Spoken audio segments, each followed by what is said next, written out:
Au Otep à tous, bien-aimés frères et sœurs. On va revenir sur la Syrie. Que se passe-t-il? J'ai dit dans ma dernière vidéo sur la Syrie que ils ont gagné enfin. Parce qu'avant, ils avaient gagné la bataille. Maintenant, ils ont gagné la guerre. Mais, j'ai ajouté, mais, c'est maintenant que les problèmes vont commencer. Et les problèmes vont commencer sur où? C'est pas seulement en Syrie. C'est pour tout le Moyen-Orient. Tous les pays arabes seront touchés. En fin de compte, cette opération de l'entrée des djihadistes, ce que nous appelons nous les terreaux, puisque le patron, l'homme fort actuellement de la Syrie, en avait mis sa tête à... Pas moi, les Américains. Moi, je n'ai pas mis sa tête à prix. Moi, je ne le connais pas, je n'ai pas envie de le connaître. Les Américains avaient mis sa tête à prix à 10 millions. 10 millions, multipliez ça par 600. Vous allez voir combien ça fait. Alors, donc, écoutez, c'est incroyable.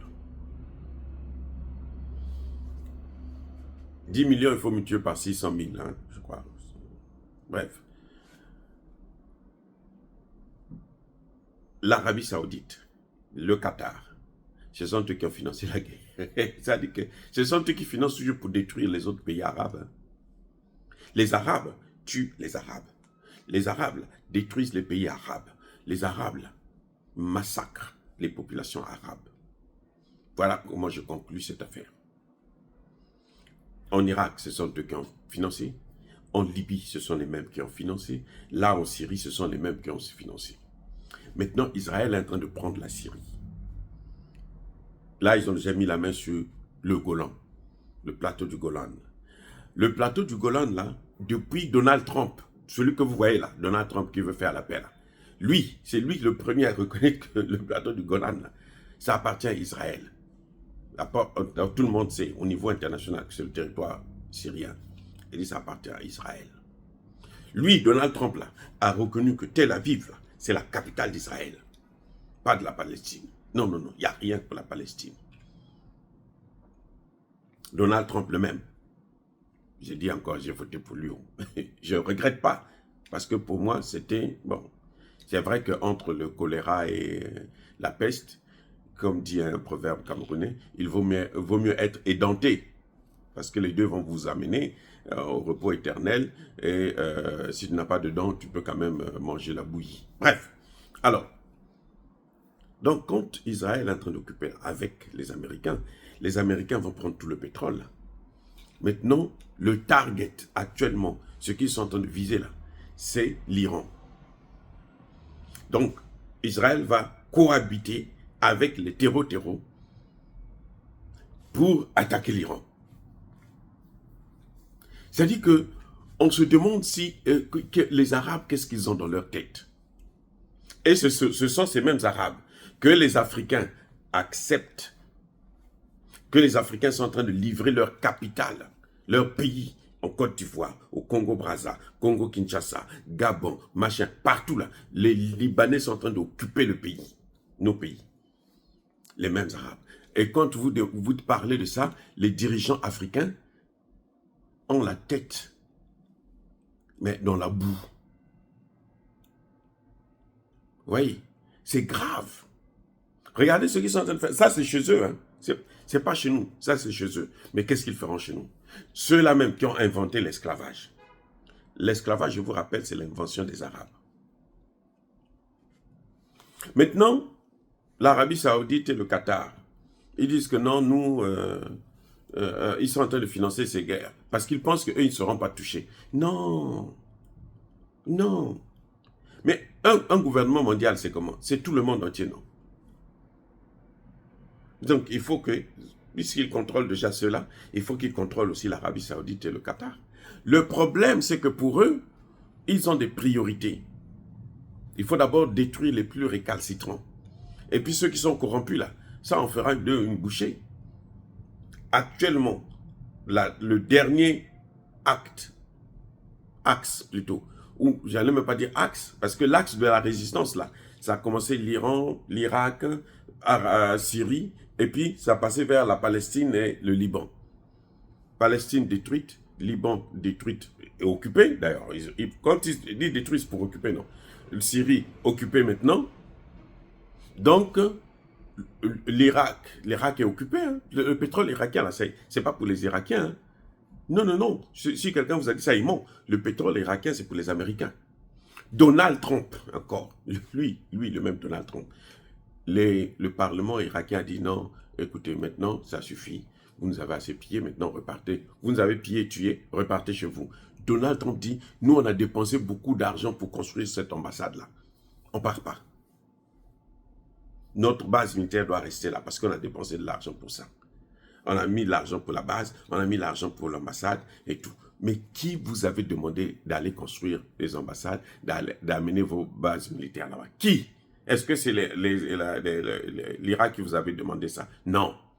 Qui vous a demandé de venir assassiner Kadhafi? Personne. Donc, vous voyez, maintenant ils se disent que non, nous on a dépensé de l'argent, ils ne veulent pas partir. Donc l'Irak aussi c'est parti. Nous avons un seul point de résistance, qui est l'Iran. Si l'Iran tombe aussi, je répète, si l'Iran tombe, ce qui va se passer, ils vont occuper l'Arabie Saoudite, le Koweït, et plutôt le Qatar. Les Émirats Arabes Unis, là, ils vont tout raser. Et Israël se fera la part du gâteau. Les Américains vont venir pour le pétrole, et puis on va donner à Israël le contrôle. Quand Bachar al-Assad était là, il y avait un peu un semblant de crainte. Même la Turquie sera menacée. Erdogan, là, qui a la plus grande armée après les États-Unis dans l'OTAN, non? Hein? Vous allez voir ce qu'il va subir. Les Américains ont failli l'assassiner, non? Qui l'a sauvé? C'est Poutine. Je vous dis, les amis, ce qui est en train de venir là, c'est ce qu'on n'a jamais encore vu. Nous sommes encore au début du commencement. Nous sommes au début du commencement. Ah oui. Toute la zone là est infectée maintenant. Tout le Moyen-Orient va être sous domination. C'est ça, le mondialisme. Donc, quand l'Arabie Saoudite finance leurs opérations, parce que les Américains, ils n'ont pas l'argent pour ça. Ça dit que les Arabes financent pour détruire, tuer, massacrer les Arabes. Oui, ce sont les Arabes. L'Irak, la Libye, maintenant la Syrie. Les mêmes Arabes sont en train de détruire. Vous allez voir, ils vont aussi financer pour détruire aussi l'Iran. Est-ce que l'Iran va résister? Je n'en sais rien. Parce que l'Iran, il cherche l'Iran depuis très longtemps. Et la Syrie elle-même est divisée en plusieurs parties. Vous avez les Kurdes, vous avez les Turcs, vous avez les sunnites, vous avez les salafistes ou je ne sais pas quoi, les chrétiens, ainsi de suite. La Syrie, là, que vous voyez là, c'est une poudrière. Assad arrivait à tenir. C'est pour ça que je dis toujours aux Africains, notamment aux opposants congolais, des deux Congos, ne jouez pas avec l'État. Si vous jouez avec des hommes, ne jouez pas avec un État.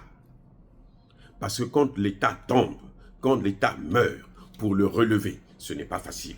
Vous avez vu la RDC? Kabila, qui est soi-disant, vous étiez en train de, tout le monde, tous les Congolais sautaient là, Kabila. Il est venu, il a détruit l'État. Voilà maintenant. Il est mort déjà depuis longtemps. On continue à se battre pour l'État. Là, nous remercions, nous saluons la bravoure des Wazalendo et de cette partie de l'armée qui commence maintenant à se réveiller pour reprendre ses responsabilités. Et ils le font parce qu'ils ont honte, puisque les Wazalendo, qui n'ont pas de formation, non professionnelle, n'ont rien, résistent. Et les militaires, ils sont là à regarder pendant 6 ans, ils regardaient. Maintenant, ils commencent à se réveiller un peu, tant mieux. Mais nous saluons nos Ouazalendo, les patriotes. Parce que quand l'État tombe, même Tshisekedi doit le savoir, quand l'État tombe là, pour le relever, ce n'est pas facile. Bref, la Syrie est devenue une poudrière et le Moyen-Orient est sous contrôle occidental. Le seul point de résistance là, c'est l'Iran. S'ils arrivent à casser, dès qu'ils vont casser l'Iran, c'est fini. J'espère que l'Iran va continuer à résister et les Iraniens vont arrêter d'aller chercher leur démocratie. Les Libyens cherchaient la démocratie. Vous voyez ce qu'ils ont? Ils ont la vraie démocratie occidentale. Ça, c'est la démocratie. Ce que vous voyez en Libye, là, c'est ça qu'on appelle la démocratie. Ce que vous voyez en Irak, là, c'est ça qu'on appelle la démocratie. Ce que vous allez voir maintenant en Syrie, c'est ça qu'on appelle la démocratie. Les Occidentaux, c'est ça qu'ils veulent. Et ils ont le contrôle. Ils volent le pétrole en Irak, ils volent le pétrole en Libye, ils volent déjà le pétrole en Syrie. Maintenant, ça va être, ils vont le faire avec plus d'ardeur et de rapidité, parce qu'ils n'ont plus personne qui peut les emmerder. Tout ça, c'est les conséquences de détruire son État, les amis. Vous voyez là où ça nous amène. Africains, tirez les leçons. On ne détruit pas l'État. Non, on ne détruit pas l'État. Parce qu'on veut le pouvoir, on détruit l'État. Mais même ce pouvoir-là va vous avaler. Kabila a détruit l'État. Voilà, il est mort avec ce pouvoir. Les Congolais croyaient on était en train de les sauver. Que les Occidentaux qui venaient leur dire la démocratie, vont les sauver. Regardez ce que vous avez maintenant. 30 ans. 30 ans, 18 millions de morts. 30 ans là, c'est toute une génération. Vous savez, les Ouazalendo là, pour la plupart, ce sont des orphelins. De père ou de mère, ou de père et de mère. C'est pour ça qu'ils sont déterminés. Parce que les Rwandais ont tué leurs parents, ils ne veulent pas eux aussi mourir. C'est pour ça qu'ils s'opposent aux Rwandais. Qui sont là encore depuis 30 ans. Les amis, ne jouez pas avec un État. Soyez bénis, abondamment bénis par le Dieu des Kémites, par nos ancêtres évangélisés, mais que tous ceux qui persécutent le continent africain, le pillent et le déstabilisent, qu'ils soient noirs, blancs, chinois, arabes, juifs, indiens ou qui qu'ils soient punis, maudits, foudroyés, neutralisés, écrasés, effacés par le Dieu des Kémites, par nos ancêtres évangélisés. Vive l'Afrique éternelle, j'ai dit et j'assume.